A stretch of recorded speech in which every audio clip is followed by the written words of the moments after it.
Esse trabalho foi feito com o intuito de analisar se há diferença de geração de energia, de geração de potência de uma turbina eólica de grande porte, quando utilizando o controlador individual de passo para reduzir cargas mecânicas. Ele foi basicamente estruturado da seguinte forma: foram feitas simulações com apenas um controlador coletivo de passo, que faz a regulação de rotação, de velocidade de rotação do rotor, e foi incorporado em outra batelada de simulações o controlador individual de passo, e se analisou os resultados para verificar se houve diferença de geração de energia quando utilizando o controlador individual de passo. O controlador individual de passo é uma técnica que se utiliza em turbinas eólicas de grande porte, visando a reduzir cargas assimétricas mecânicas que são geradas sobre a estrutura mecânica, principalmente sobre o rotor, cargas estas que causam desgaste, derrolamentos e fadiga de materiais, que são prejudiciais e diminuem a vida útil da turbina e exigem mais manutenção. As principais cargas reduzidas com a utilização de IPC seriam os momentos de tilt e o momento de IO, além dos momentos nas raízes das pás. E essas cargas elas têm origem principalmente devido a efeitos como cisalhamento do vento, sombreamento da torre, desalinhamento de IO e turbulência do vento, que causam desequilíbrio de forças resultantes no rotor.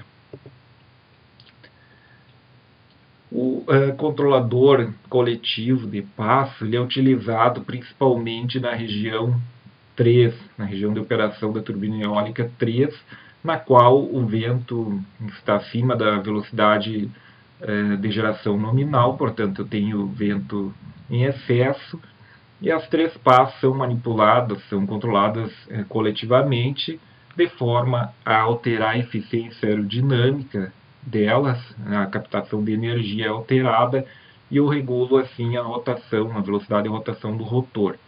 Nessa região eu posso colocar simultaneamente, adicionalmente, o controlador IPC, no qual as pás são controladas individualmente, como o próprio nome sugere, de forma que eu tenho eficiências aerodinâmicas individuais e eu consigo alterar o equilíbrio do rotor, reduzindo o momento resultante conforme desejado. E assim eu consigo reduzir cargas mecânicas assimétricas geradas devido a esses problemas citados anteriormente. Aqui nesta figura é mostrado, para ficar mais claro, de forma ilustrativa, esses momentos principais: o momento de IO, o momento de tilt, que vai ser a inclinação do rotor, o beta, que está em uma pá, mas é para as 3 pás, o beta 1, 2 e 3, que é o giro da pá sobre o seu próprio eixo longitudinal, e assim altera o ângulo de ataque do vento e, por consequência, a sua eficiência aerodinâmica. Temos os movimentos foreft, que seria o movimento que o rotor e a nacelle faz na direção da velocidade do vento, e o side-side, que é o movimento desse conjunto na direção perpendicular ao movimento do vento. A potência gerada pela turbina eólica ela é proporcional, aliás, a potência disponível no vento ela é proporcional ao cubo da sua velocidade. E aqui a gente pode visualizar o quão importante é trabalhar com redução de cargas. Esse gráfico aqui ele trata das regiões de operação da turbina de forma simplificada. Temos a região 1 com turbina desligada, a região 2, vento inferior à velocidade necessária para a geração de potência nominal. Região 3 eu tenho velocidade do vento igual ou superior à necessária para gerar a potência nominal da turbina eólica. Na região 4 eu tenho uma velocidade do vento alta e eu preciso reduzir a potência de geração para evitar desgaste excessivo ou até mesmo danos à turbina eólica. E então, na região 3, eu preciso de algum artifício que eu trabalhe na eficiência aerodinâmica da turbina para poder captar menos energia do que aquela disponível no vento. E aqui entra o controlador coletivo de passo para fazer isso, e o IPC pode ser ligado para a redução de cargas assimétricas geradas sobre o rotor. E esse trabalho, agora vem a grande questão, que foi buscado responder, se quando eu ativo o controlador IPC, quando eu coloco ele em operação, eu tenho redução da energia gerada, ou seja, eu vou produzir a mesma quantidade ou não. Essa é a estrutura dos controladores, que foi utilizado no trabalho. Esse controlador de torque ele é utilizado na região 2, que é MPPT, onde eu busco obter a maior energia possível do vento. Eu trabalho atuando sobre o torque do gerador. E daí o IPC normalmente fica desligado na região 2.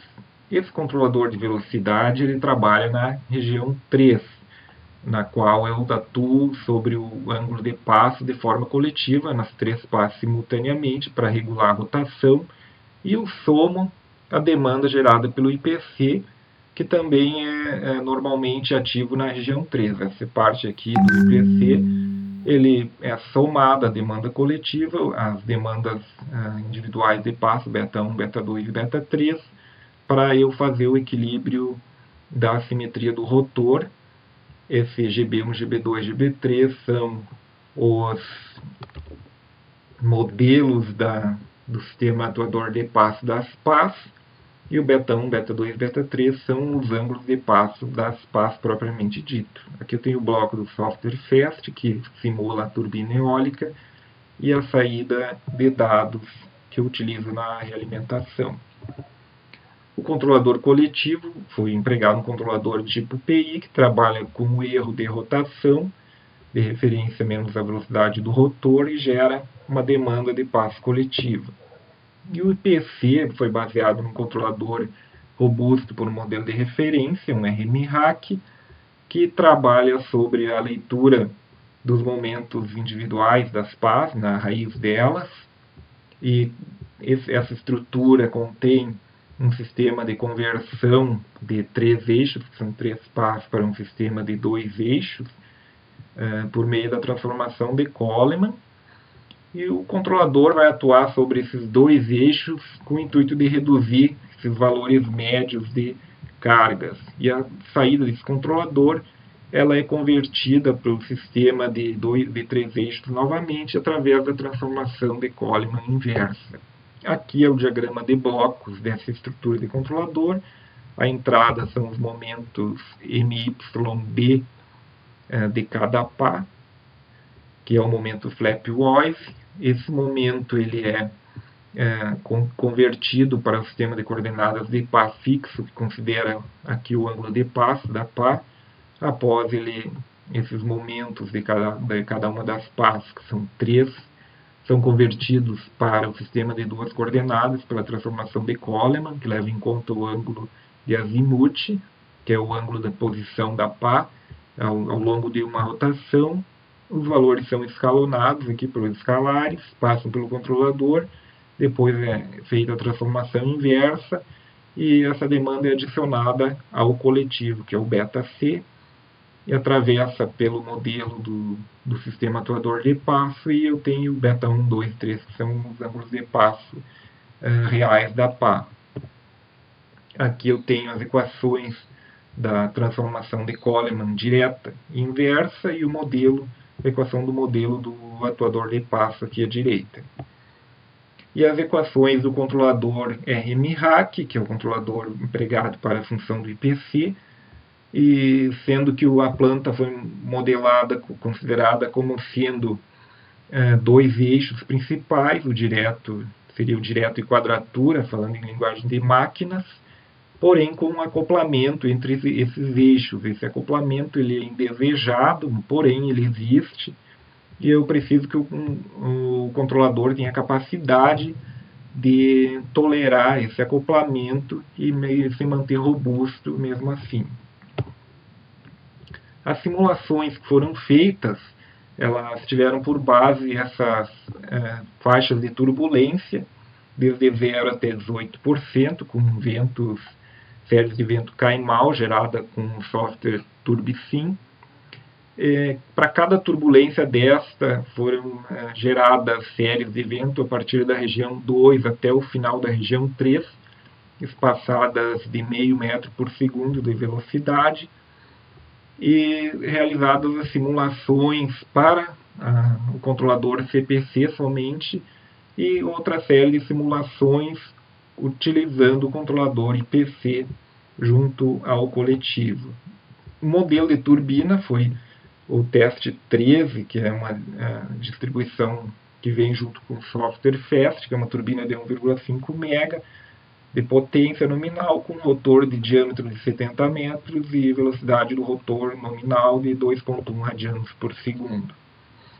Com esta série de simulações, as curvas de potência normalizadas de acordo com a IEC 6412 de 2017 estão mostradas aqui nessas figuras.